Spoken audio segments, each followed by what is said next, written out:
ধর্মের নামে যে দেশ ভাগ হয়েছে,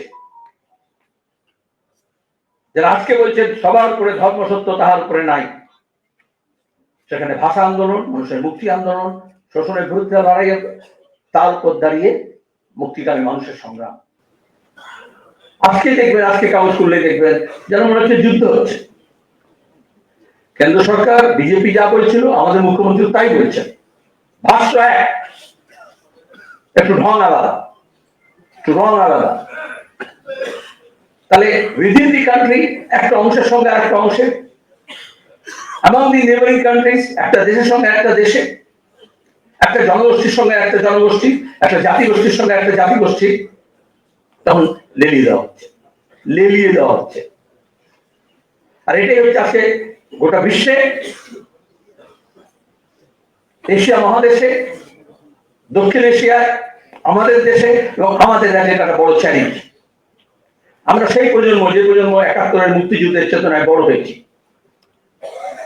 আমরা দেখেছি ইউএস এন্টারপ্রাইজ, সপ্তম নৌবহর বঙ্গোপসাগরে পাকিস্তানের সেনাকে সাহায্য করার জন্য।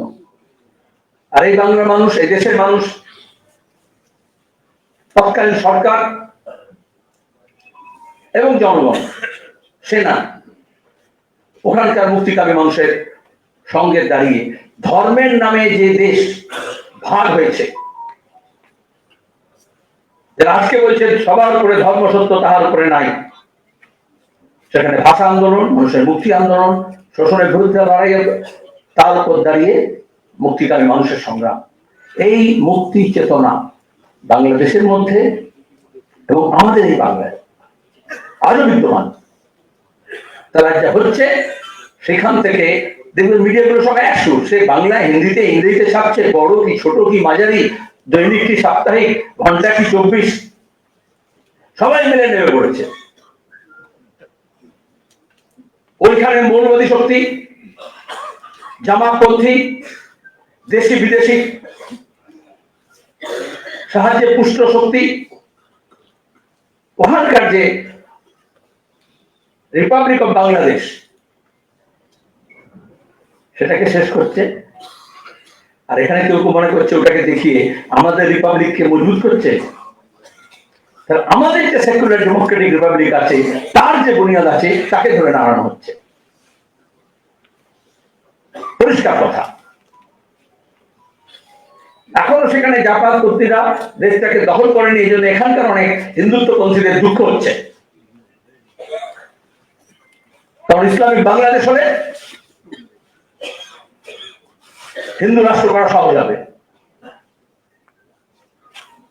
আর সেখানে দাঁড়িয়ে আমাদের মননের মধ্যে, আমাদের চিন্তার মধ্যে প্রতিদিন ঢোকানো হচ্ছে বাংলাদেশ বিদ্বেষ, বাংলাদেশি বিদ্বেষ, মুসলমান বিদ্বেষ, ঠিক যেমনটা সীমানার ওপারে ভারত বিদ্বেষ, হিন্দু বিদ্বেষ, এটা এগুলো তার চেষ্টা করা হচ্ছে। এখানকার বিষয় নয়, কিন্তু বুঝতে হবে আজকের দিনের চ্যালেঞ্জ। কেন প্রতিদিন মুখ্যমন্ত্রীকে সীমানা দেখাতে হচ্ছে? কেন ভাইপো বলছে ওখান থেকে ঢুকছে, ঘুষপেটিয়া হচ্ছে? আচ্ছা, এটা কি মুখ্যমন্ত্রী আর স্বরাষ্ট্রমন্ত্রী আর প্রধানমন্ত্রীর বক্তৃতা বয়ানবাজির কথা? দেশকে, দেশের সুরক্ষাকে রক্ষা করার জন্য, রাখার জন্য, দেশের মানুষকে শান্তি দেওয়ার জন্য তো দায়বদ্ধরা সংবিধানের নামে শপথ নিয়েছেন, তারপর পদে গেছেন। সেখানে হাউস করে টিভি চ্যানেলের সামনে প্রশাসনিক বৈঠকের নামে গলাবাজি করার দরকার? তার নিজের কাউন্সিলর খুন হচ্ছে, তার নিজের দলের লোক সুপারি দিয়ে হায়ার কিলারদেরকে এঙ্গেজ করছে, আর উনি দেখাচ্ছেন সীমানা দেখো।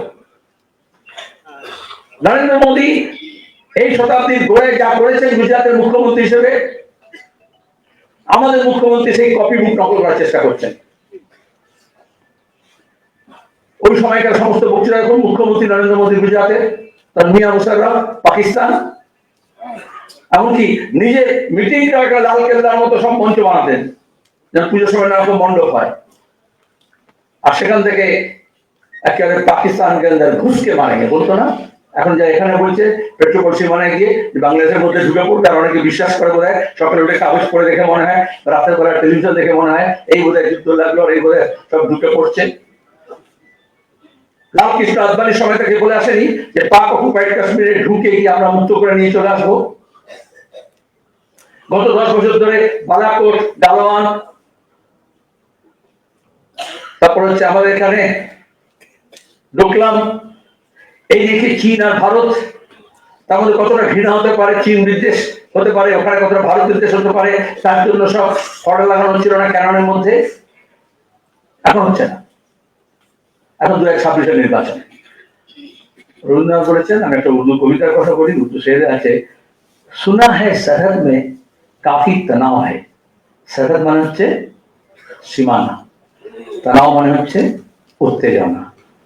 सुना है सरहद में काफी तनाव है, आने वाला फिर कोई चुनाव है। আসলে 2026-এ নির্বাচনটা কিভাবে লড়া হবে তার জন্য বিজেপি আর তৃণমূল চট্টগ্রামের নামে পোস্টার বানিয়ে করছে।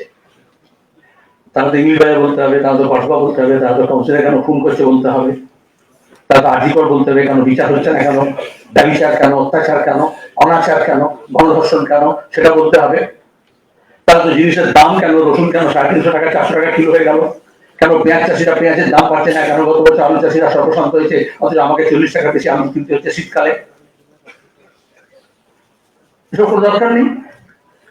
মুখ্যমন্ত্রী তো কালকে বসে টাস্ক ফোর্স করে কেন জিনিসপত্রের দাম বেড়েছে সেটা মিটিং করা হচ্ছিল, রিভিউ করা হচ্ছিল, তাতে খুব ভালো হচ্ছে সেটা।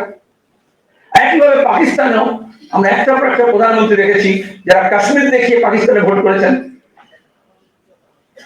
কাশ্মীরটা কাশ্মীরে আছে, পাকিস্তানটা পাকিস্তানে আছে, ভারতটা ভারতে আছে, বাংলাদেশটা বাংলাদেশে আছে, কিন্তু এই দেশগুলো খেটে খাওয়া মানুষ, মেহনতি মানুষ, বেকার যুব, ছাত্র, তাদের অবস্থা বিগড়েছে। ওই যে বৈষম্য বাড়ছে, শ্রমিকের অবস্থা 10 বছর আগে, 15 বছর আগে, 20 বছর আগে গোটা আয়ের মধ্যে কোম্পানিগুলোর যা ছিল আর যা ব্যয় ছিল, ব্যয়ের মধ্যে শ্রমের জন্য যতটা খরচ হতো এখন সেটা তার অর্ধেকের কম হয়ে গেছে। তার মানে শ্রমিকের আয় কমেছে। শুধু দিহাড়ি মজদুর দৈনিক মজুরি কমেছে তা নয়, শুধু কন্ট্রাকচুয়াল কমেছে তা নয়, নতুন যে ছেলে মেয়েদেরকে রিক্রুট করা হচ্ছে তারও অ্যাভারেজ যে স্যালারি বা ওয়েজ সেটা কম।